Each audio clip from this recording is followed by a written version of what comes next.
Oh, but breaking news. You saw it, right? The June Yeah. 17th saying it's official. You seen that, Sean? No, what's official? They're saying, well, not official, but they're saying like it's settled. You know how they say it's settled but not official, like not a done deal. They're saying Earl and Terence, but June 17th. Hmm. Wow. They said they're gonna announce it on April 22nd, the day of the Tank and Ryan fight. Of course, they're supposed to. What do you think about Because, that? Just first well, I thought. mean, well, we got the same thing. What was that? Canelo in another fight? We got the same thing when they made the announcement. Mhm. Yeah. So I think I think what we don't know is behind closed doors. This fight's still been being worked on and talked about. Even though everybody was like, let it go, it ain't never happening, all those things. And I think that it just took time. And sometimes it takes this much time to make a fight this special happen. And so while we all thought that it was never gonna happen and we were trying to move past it and all that, we heard Spence versus Thurman. We were starting to get ready for that mentally and Yeah. emotionally and all that. I think they've still been working on this. And I think it just took this much time for it to happen. I think when they do make the announcement, it's gonna be a real announcement.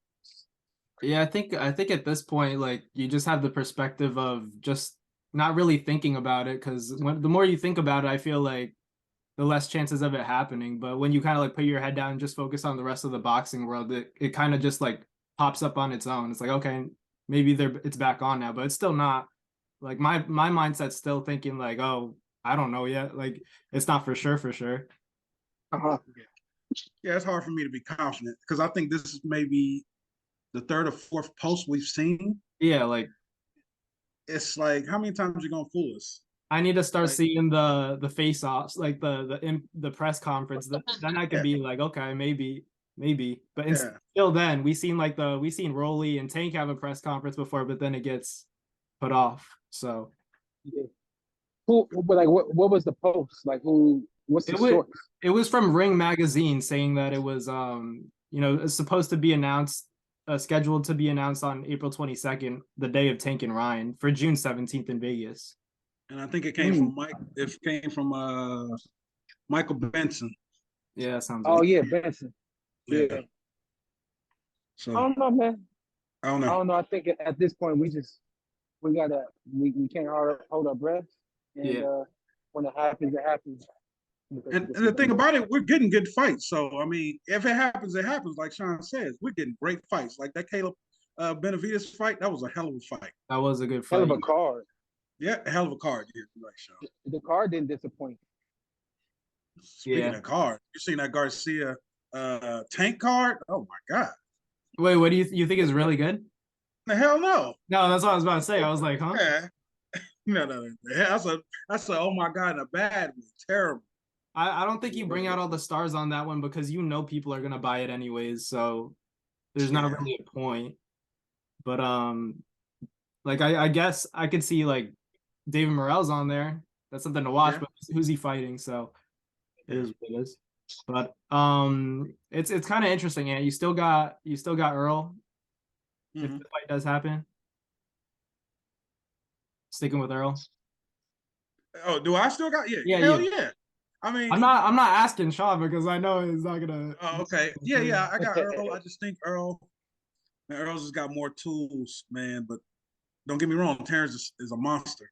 I could see Earl hurting him late, and then Terrence being so crazy. It's just like, you want to hurt me? Okay, let's rumble and getting taken out. But I can see in a weird way Terrence could take him to school, like outboxing for majority of the 12 rounds. But I mean, I got Earl stopping him in the 11th. Yeah. Ooh. Yeah, I just don't. Every time I talk to somebody like on my channel, I'm considered like a Bud hater. Like I'm the Bud hater. are you? Yeah, Are you you? never. No, I'm a Terence Crawford fan. That's the funny thing. It's just everybody's logic is always like, we saw they always use Shawn as like the I measuring, know.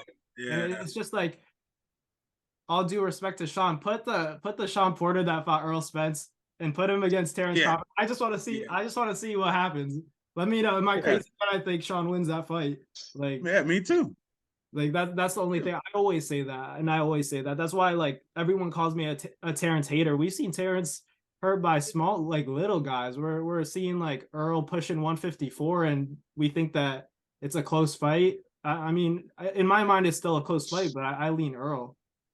Yeah, I go with the bigger great boxer than the smaller great boxer. That's just what I'm doing at this point. Hey, real quick, I'll give y'all the perspective that y'all don't consider, or maybe may not even know. When you say if the same Errol Spence, the same Shawn Porter fought Errol Spence fought Terence, Terence wouldn't stood a chance. But you got to realize and understand that Terence is a counterpuncher by nature. Errol Spence is a forward fighter. He fights off of his front foot. And so the game plan against Errol was to outbox Errol and then start to put the power together and pressure him and things like that. But with Terence, that same game plan puts me right in line with who he is as a fighter.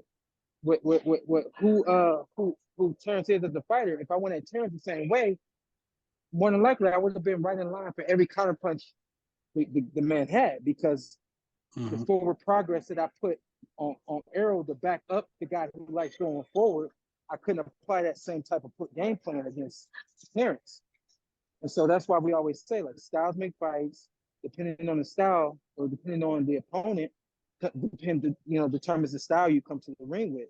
And that's why you see me outbox Terence the majority of the first half of that fight. Because he's not used to guys being able to move with him and box with him like that.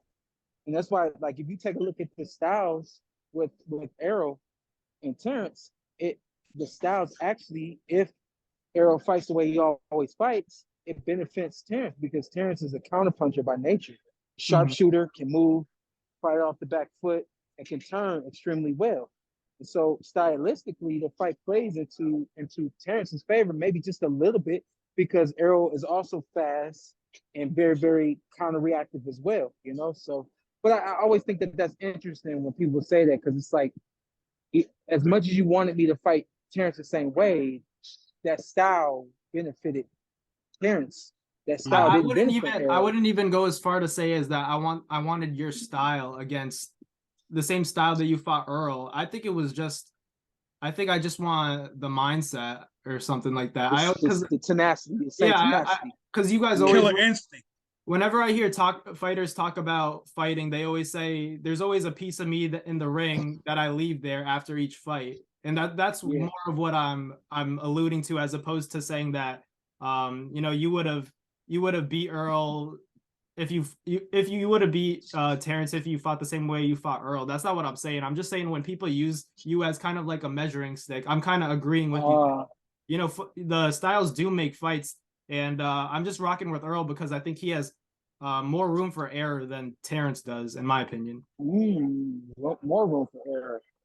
Yeah, despite the counter punching ability, I think that Errol's like the defensive responsibility. I think it's going to come into play. The jab. I don't know. How do you deal with that? It's a bigger guy, Shawn.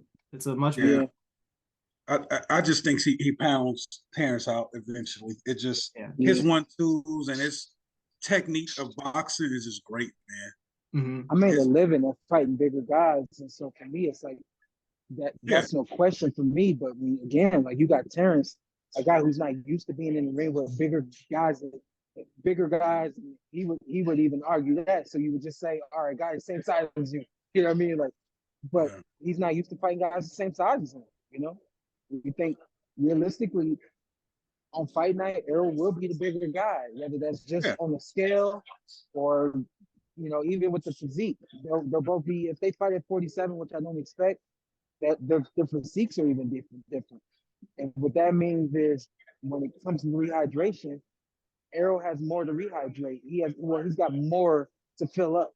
Whereas Terence, with that thin frame, he doesn't have as much to fill up, So, I mean, it's just, we can go on and on and on about this fight. And there's so many intangibles that makes this fight what it's going to be, Yeah, we'll move on after this one, but you guys both see it as 50-50 for the most part, or do you? I know you lean Errol, but is it basically a 50-50 fight?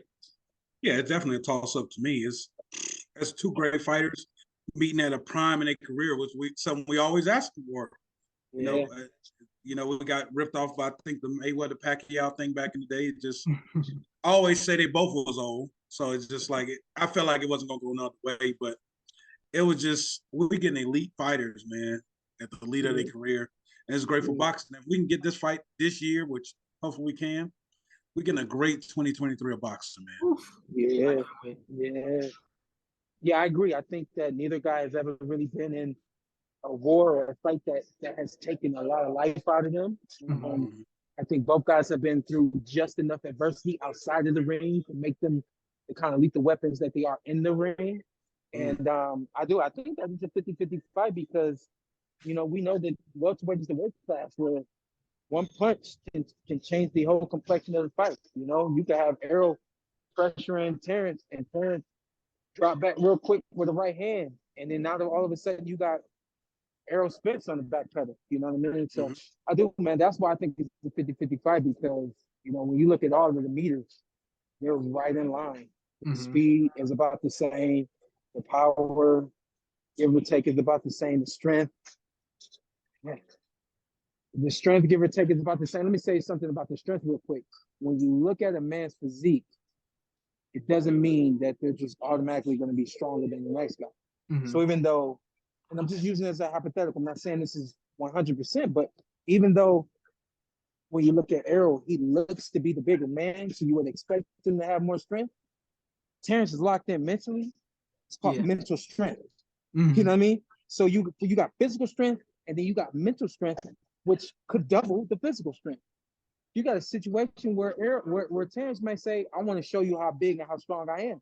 And Terence may actually just go in there and pick Errol up and turn him in a circle because of mental strength. Even though you're looking at him and you think he can't do that, that mental strength kicks in and it does a whole lot for you, So I think that's why this is a 50-50 fight, man. Both guys are smart enough, tough enough, fast, strong, powerful, the whole nine. Great fight, man.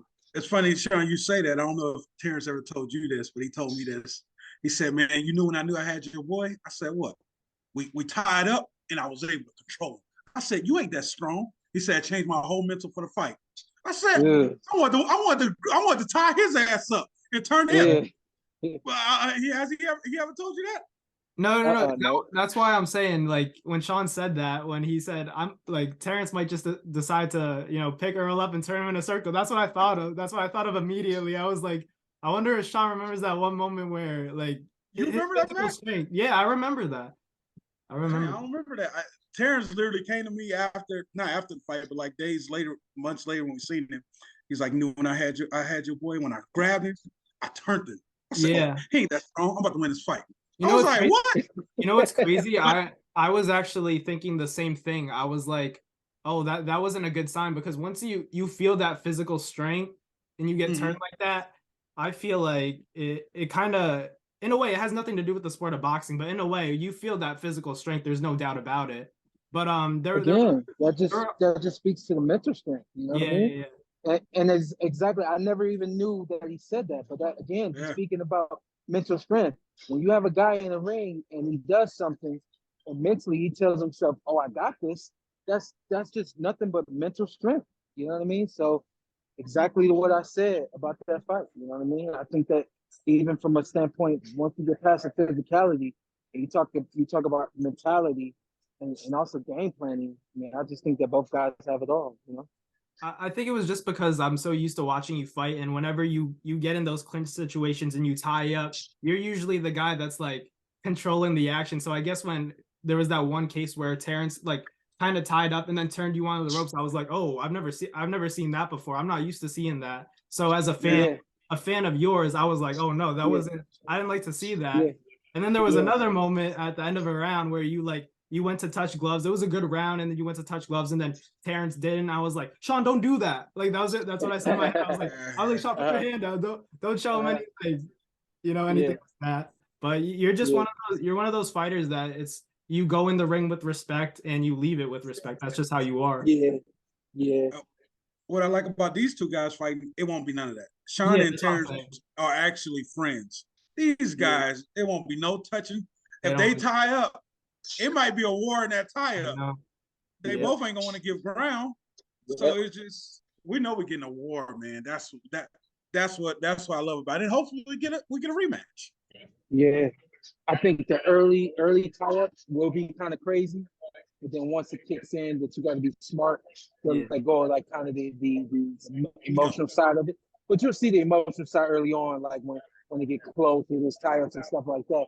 But once the mentality kicks in that this is a fight, I got to be smart, got to let that go. It'll click for both of them. The biggest question I have for you, Shawn, it can't be nobody else. Why are you calling this fight? I mean, there's no one in the world, Shawn. I don't care who's alive. Else. Huh? Yeah. There can't be nobody else. And I'll let y'all know right now. Remember when I got in the ring and I called out Garcia? Yeah. I don't know if y'all remember, but in the back room before the fight, I was talking to Errol, I was talking to Keith Thurman in the back room before the fight. Mm-hmm. They had a media round table, and he and we had choice words. I remember that. And all that. Yeah. And then I went out and I called out Garcia. Trust and believe, this fight gets announced and gets made, I'm calling everybody out. Joe Goosen? Let's get it. I'm calling everybody out. He said, man. Joe Goosen. I'm calling everybody out because there's no way. Yeah, there's no way I'm not ringside calling that fight. Stupid. Yeah. It'd be different if I didn't have the experience or if I wasn't good or anything like that. Like with as little as I work ringside, I get there and it's like I was never not there. You know what I mean? Like anytime I work ringside, it's you listening to something good and you're having fun at the same time. Well, that's gonna do it for another Naz Fight Media, guys. Well, that's going to do it for another Naz Fight Media. Well, that's going to do it for another Naz Fight Media video, guys. Thank you guys so much for watching. It's been your boy, Manabong, with another video. Hope you guys enjoyed it all. Thank you guys for the constant support. Salute to y'all always. It's been your boy.